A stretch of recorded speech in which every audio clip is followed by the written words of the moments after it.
Hello friends, जय माता दी। कैसे हैं आप सब दोस्तों। शरद पूनम की रात, अश्विन माह के शुक्ल पक्ष की पूर्णिमा की रात्रि यानी धन की देवी माता लक्ष्मी की हैप्पी बर्थडे। और आज ही के दिन माता लक्ष्मी समुद्र मंथन से उत्पन्न हुई थी। भगवान विष्णु को पति के रूप में आज ही उन्होंने स्वीकार किया था, इसलिए आज के दिन माता लक्ष्मी का श्री हरि के साथ पूजन करने का विधान आता है। अद्भुत गुप्त रहस्यमयी रात है और इस रात में 2-3 काम मनुष्य को अवश्य ही करने चाहिए। रातों रात इंसान का दुर्भाग्य सौभाग्य में बदल जाता है। इस गुप्त रात में ही द्वापर युग में भगवान श्री कृष्ण ने पूनम की धवल चांदनी में महारास किया था और गोपियों ने फिर उनके जाने के बाद उनकी याद में बिलक बिलक कर रुदन कर दिल को पिघला देने वाला गोपी गीत गाया था। इस रात को चंद्रमा अपनी 16 कलाओं में पूर्ण होता है और शरद पूर्णिमा की रात को जो भी आप उपाय करते हैं, इससे धन संपत्ति की अधिष्ठात्री भगवती माता लक्ष्मी का महापर्व होता है और वो अपने भक्त को अवश्य ही वर प्रदान करती है। कहा जाता है इस दिन ही माता लक्ष्मी भगवान विष्णु के साथ गरुड़ पर बैठकर पृथ्वी लोक का भ्रमण करने आती है। इतना ही नहीं, जाकर घर घर जाकर भक्तों पर कृपा बरसाती है, वरदान देती है, ये देखती कि कौन जाग कर उनकी भक्ति कर रहा है। इसलिए इसे कोजागरी पूर्णिमा भी कहते हैं कि जो भी मनुष्य शरद पूर्णिमा की रात्रि में जागरण करते हैं, उनके घर पर माता लक्ष्मी का वास जरूर होता है। घर उनका धन और दौलत से भर जाता है और जिस घर में अंधेरा होता है या जिस जगह लोग सोते रहते हैं, वहाँ माता लक्ष्मी दरवाजे से ही लौट जाती है। दिवाली की रात की तरह ही इस रात्रि को दीपक जलाने का बहुत बहुत महत्व होता है और इसी वजह से इसे कर्ज मुक्ति पूर्णिमा भी कहा जाता है। और इस रात्रि को पूरी प्रकृति माता लक्ष्मी का स्वागत करती है और इस सुंदरता को देखने तो समस्त देवतागण भी स्वर्ग से पृथ्वी पर आते हैं। विज्ञान भी इस बात को मानता है कि इस रात में चंद्रमा की किरणों से अमृत बरसता है और स्वास्थ्य के लिए इसकी किरणें बहुत बहुत उत्तम होती है और इसलिए शरद पूर्णिमा की रात में जागरण करने का बहुत महत्व होता है।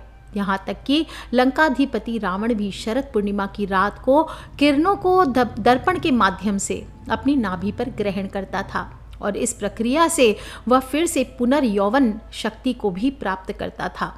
और चांदनी रात में इसीलिए कहा जाता है हर मनुष्य को कम से कम 2-3 घंटे के लिए इस चांदनी में ज़रूर रहना चाहिए। रात को 10 बजे से लेकर 12 बजे के बीच में कम से कम, जो लोग कपड़े के बिना अगर घूम सकते तो बहुत अच्छी बात, नहीं तो कम से कम वस्त्र में एक हल्का वस्त्र पहन करके आपको चांदनी में घूमना चाहिए। इससे मनुष्य को ज़बरदस्त ऊर्जा प्राप्त होती है।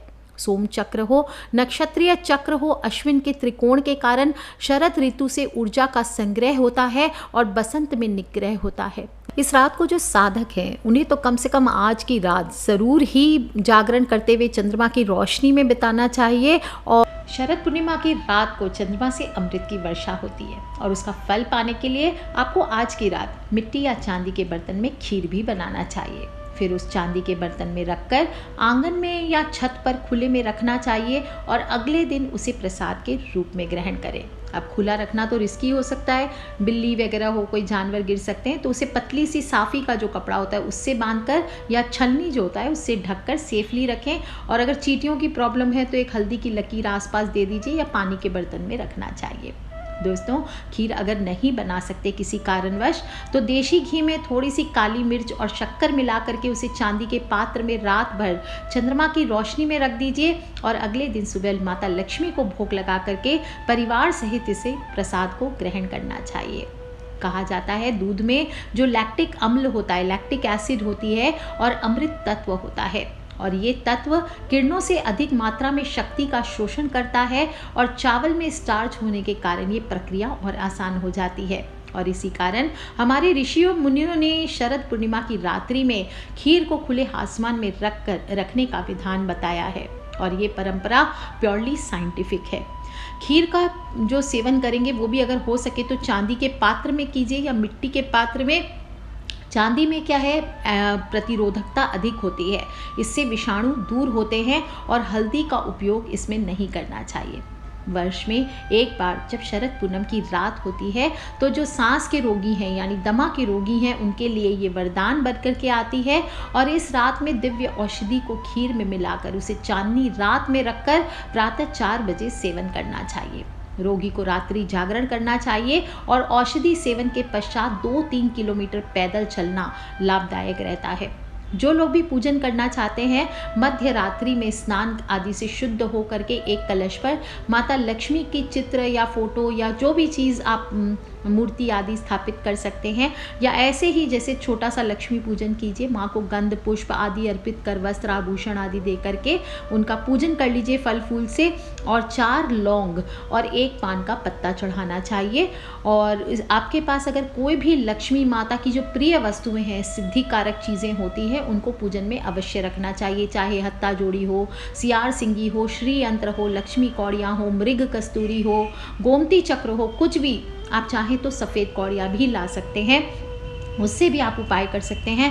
जो भी लक्ष्मी कारक चीज़ें होती है वो ध्यान रखना चाहिए, अभिमंत्रित होनी चाहिए 1.25 लाख लक्ष्मी जप से, इसके बाद ही उसको माता लक्ष्मी के सामने आपको स्थापित करना चाहिए। वो भी ब्रह्मचर्य का पालन करते हुए, या तो आप स्वयं सिद्ध करें या किसी सिद्ध ज्योतिष के द्वारा उसे आपको प्राप्त करना चाहिए।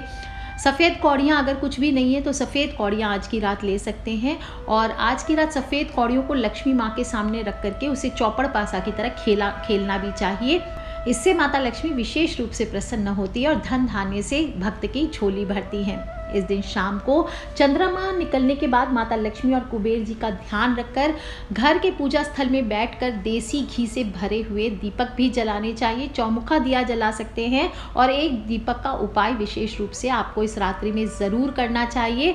घर का जो ईशान कोण है, यानी कि north east corner of the house है, वहाँ पर आपको घी का दिया जलाना चाहिए। 2 दीपक जलाना है, एक गाय का घी का दीपक और एक मूंगफली के तेल का दीपक। अगर मूंगफली का तेल नहीं है तो सरसों का तेल या तिल का तेल यूज़ कर लीजिए। और माता लक्ष्मी के सामने दाहिने साइड में गाय के घी का दीपक जलाएं, बाएं साइड में मूंगफली के तेल का दीपक जलाइए। ध्यान रखें कि इसकी जो बाती रहेगी वो कपास की ना हो, यानी रुई की बाती नहीं होनी चाहिए, लाल धागे की बाती तैयार करके आपको लगाना है। फिर जो घी का दीपक है उसमें 2 लौंग के जोड़े आपको डाल देने हैं। अब लक्ष्मी पूजन थोड़ा सा कर लीजिए। इसके बाद घी का दीपक हाथ में लेकर चंद्रमा की ओर देखते हुए आपको माता लक्ष्मी से प्रार्थना करनी है कि हे माँ, मेरे घर में आप सदा स्थायी रूप से निवास करें। मेरी जो भी गरीबी है, दरिद्रता है, कंगाली है, इसे आप दूर कीजिए। जाने अनजाने कोई मुझसे भूल हुई है तो हे लक्ष्मी माँ, आप हमें क्षमा कीजिए। इस प्रकार से सच्चे दिल से माता लक्ष्मी से प्रार्थना करें, और फिर हो सके तो उसमें इतना घी डाल करके छोड़े कि रात भर कम से कम 4-5 घंटे, सुबह 3 बजे तक वो घी का दीपक जलता रहे अखंड रूप से। आप चाहें तो अखंड दीपक भी जला सकते हैं, और ऐसा करने से आपके घर में धन धान्य की वृद्धि होती है। जो 2 लौंग आपके पास बची हुई हो वो लाल कपड़े में बांध करके आपको सच्ची श्रद्धा से उसे माता लक्ष्मी का स्वरूप मान करके अपनी तिजोरी में या पर्स में रख लेना चाहिए। और ऐसा करने से आपकी हर इच्छा पूर्ण होती है, और विशेष रूप से अगर कर्ज आदि चढ़ा हुआ है तो वो दूर होता है। और पूरे दिन, इस दिन हो सके तो व्रत रखिए, पूर्णिमा तिथि है, नहीं तो फलाहार या एक समय भोजन करें, या फिर अगर नहीं भी व्रत करते तो सात्विक भोजन करें। इस दिन प्याज लहसुन आदि का सेवन ना करें। और पूजा के पश्चात व्रत की कथा आपको ज़रूर पढ़ना या सुनना चाहिए। आगे मैं लास्ट में सुनाऊंगी, जो लोग सुनना चाहें सुन सकते हैं। और चंद्रमा के लिए आप जल के लोटे में थोड़ा सा कच्चा दूध और मिश्री डाल करके आपको उससे अर्घ देना चाहिए। ओम सोमाय नमः, ओम नमः शिवाय, ओम चंद्रमसे नमः, कोई भी मंत्र से आप अर्घ दे सकते हैं। और जो पान का पत्ता रहेगा उसे प्रसाद के रूप में घर के सभी लोगों के बीच बांट देना चाहिए। इससे कभी घर में धन की कमी नहीं होती। दोस्तों, अद्भुत तांत्रिक रात्रि है, और इस रात्रि में धन दौलत में वृद्धि के लिए दिवाली की तरह ही महत्वपूर्ण मानी गई है। किसी के प्रति भी आपके मन में नकारात्मकता नहीं आनी चाहिए। कोई अगर आपको परेशान भी कर रहा है, कोई इंटरफेयर भी कर रहा है, या कोई बार बार पिन भी कर रहा है, तो आप चाहे वो कितना भी बड़ा शत्रु क्यों ना हो, आज के दिन आपको मन को बिल्कुल कोमल बना करके, मृदु बना करके शांत अवस्था में रहना चाहिए। इस दिन किसी को भी पैसे लेने देने से आपको बचना चाहिए। और बुधवार की पूर्णिमा है तो कर्ज का लेन देन तो ऐसे भी बिल्कुल नहीं करना चाहिए। बुधवार व्यापार का कारक ग्रह होता है, इसलिए स्पेशल रूप से व्यापारियों को उधार देने से बचना चाहिए। बुधवार के स्वामी बुध का प्रभाव किन्नरों में भी होता है। कहा जाता है नपुंसक ग्रह है बुध, और इसलिए शरद पूर्णिमा के दिन किन्नरों को अगर कुछ पैसे या हरे वस्त्र आप दान कर सके तो ये सर्वश्रेष्ठ होता है। आर्थिक मामलों में आपको शुभ फल की प्राप्ति होती है। कोई किन्नर अगर आपको मिल जाए आज के दिन तो उससे आपको पैसे लेने चाहिए। पहले थोड़ा उनको रुपये पैसे जो आप अफोर्ड कर सके वो दे दीजिए, फिर उनसे 1 रुपये का कॉइन आपको हाथ फैलाकर ज़रूर मांगना चाहिए। और अगर वो दे देते हैं आपको खुशी खुशी से, तो आप देखेंगे कि आपके घर में उसे धन के स्थान पे या अपने पर्स में संभाल के रख लीजिए, उसे खर्च मत कीजिएगा। और फिर आप देखिए आपके घर में कैसी बरकत होती है। उनका आशीर्वाद आज के दिन आपको ज़रूर प्राप्त करना चाहिए। और घर में हमेशा ही शांति का माहौल तो रखना ही चाहिए, लेकिन व्रत त्यौहार हो उस दिन विशेष रूप से ध्यान रखना चाहिए कि घर में आप बहुत सारे, देखिए जब हमको कोई गेस्ट बना के बुलाता है, किसी के घर हम जाते हैं खाना खाने, डिनर करने, लंच करने, तो अगर कोई हमें बुलाता है और वहाँ हम जाएं उनके घर पे और वहाँ पे चिल्ला चिल्ली, लड़ाई झगड़ा, मारपीट हो रहा हो, हमें कैसा फील होगा। हम उल्टे पाँव हो सकता है लौट करके वहाँ से आ जाए। उनके घर का खाना खा भी लेंगे तो हमें हजम नहीं होगा, एक अंदर से मन में तकलीफ सी होती रहेगी। इसी तरह से आप जब भी माता लक्ष्मी या कोई भी देवी देवता का आवाहन करते हैं, उन्हें आप अपने घर पे इनवाइट करते हैं और फिर उस समय घर में कलेश का माहौल रखते हैं, तो उल्टे पैर भगवान भी, देवी देवता भी चले जाते हैं। और विशेष रूप से लक्ष्मी माँ शांति प्रिय है, कमल के आसन पर आसीन हो करके बिल्कुल शांत मुस्कुराती हुई मृदुल मुद्रा में माता लक्ष्मी स्थापित रहती हैं। इसलिए हमेशा चाहिए कि आपको भी उन्हें बड़े प्यार से ट्रीट करना चाहिए, नहीं तो वो चली जाती हैं। और कहा जाता है इस व्रत को किसी नगर में एक साहूकार की 2 पुत्रियां रहती थी, वो भी करती थी। दोनों पुत्रियां पूर्णिमा का व्रत रखती थी, लेकिन जो बड़ी पुत्री थी वो पूरा व्रत करती थी। छोटी पुत्री क्या करती थी, वो ज़्यादा नियम कानून मानती नहीं थी। वो सोचती थी क्या होगा, भगवान का पूजा ही तो करना है, नियम से नहीं करती थी, जैसे तैसे कर लेती थी कि हाँ हाँ मेरा हो गया। इससे क्या हुआ कि दोनों जब बड़ी हुई, फिर दोनों की शादियां हुई, दोनों के संतान हुई। जब बड़ी वाली के संतान हुई तो बहुत अच्छी हेल्दी संतान हुई और बहुत ही खुश उसका परिवार रहा। लेकिन जैसे छोटी पुत्री के यहाँ संतान होती तो 2-3 बार ऐसा हो गया, जैसी संतान होती पैदा होते ही मर जाती।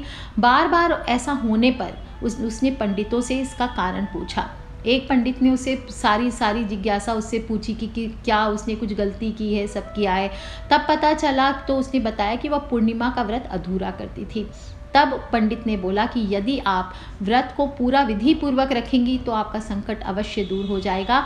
और पंडितों की सलाह पर उसने अगली पूर्णिमा पर पूरा विधि पूर्वक व्रत को किया। इसके पश्चात भी उसे संतान की प्राप्ति हुई, लेकिन फिर से संतान उसकी मर गई। इस पर वह बेहद दुखी मन से लड़के को एक पीढ़े पर लेटाकर ऊपर से कपड़ा ढक दी और फिर अपनी बड़ी बहन को बुलाकर लाई और बैठने के लिए वो पीढ़ा दे दिया। जैसे ही बड़ी बहन पीढ़े पर बैठने लगी तो उसके वस्त्र से बच्चे का स्पर्श हो गया। लहंगा उसका जरा सा लहंगे की किनारी बच्चे को छू गई और वस्त्र के छूते ही बच्चा जीवित होकर चिल्ला कर रोने लगा। इससे गुस्सा होकर के बड़ी बहन छोटी बहन को बोली, तुम मुझे कलंक लगाना चाहती थी, अगर मेरे बैठने से ये बच्चा मर जाता तो क्या होता। तब छोटी बहन ने कहा, ये तो पहले ही मरा हुआ था, तेरे ही भाग्य और पुण्य से यह जीवित हुआ है। और इस घटना के बाद पूर्णिमा व्रत की शक्ति का महत्व पूरे नगर में हल्ला फैला दिया गया और राजा ने राजकीय घोषणा करवाई कि अब से नगर में सभी लोग पूर्णिमा का व्रत रखा करें, ताकि सभी की संतानें सुरक्षित रहे। और बड़ी बहन को धन्यवाद देकर छोटी बहन ने भी विधि विधान से व्रत रखना प्रारंभ कर दिया। बोलिए लक्ष्मी माता की जय।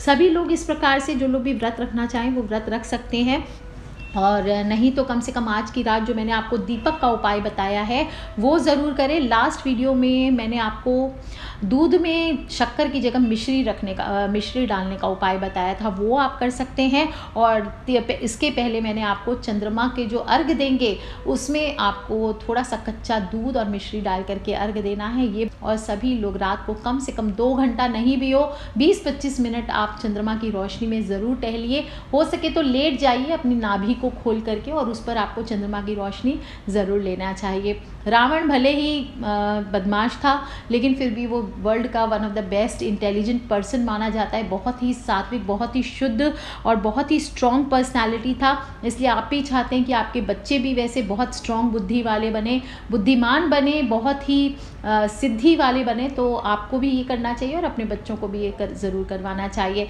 अपनी नाभि पर रोशनी बच्चों को भी ज़रूर लेनी चाहिए। जो गर्भवती महिलाएं विशेष रूप से वो ज़रूर इस कार्य को करें, तो आने वाला बच्चा बहुत ही इंटेलिजेंट और सुरक्षित होता है। तो कर लीजिए उपाय दोस्तों, छोटे छोटे उपाय बता रही हूँ। शरद पूनम की रात है, इंजॉय कीजिए फैमिली के साथ खीर बना करके। ज़्यादा रात भर नहीं भी रख सके तो कम से कम आधे 1 घंटे के लिए रख करिए, उसे प्रसाद के तौर में माता लक्ष्मी को भोग लगा करके खाइए, ये भी बहुत अच्छा होता है। आज के लिए इतना ही दोस्तों, खिलखिलाते रहे, मुस्कुराते रहे। Take care friends, love you all. जय माता दी, बम बम भोलेनाथ की। करवा चौथ आने वाला है, करवा चौथ के बहुत सारे वीडियोस मैं दे रही हूँ धीरे धीरे, तो सभी लोग प्लीज़ करवा चौथ की तैयारियाँ शुरू कर दें और 1 दिन पहले सभी लोग मेहंदी ज़रूर लगवा लें। और कोई भी प्रश्न हो करवा चौथ को लेकर के तो प्लीज़ मुझे वीडियो के नीचे लिख के ज़रूर पूछ लें। Take care friends, love you all. जय माता दी, बम बम भोलेनाथ की। जय लक्ष्मी मैया की।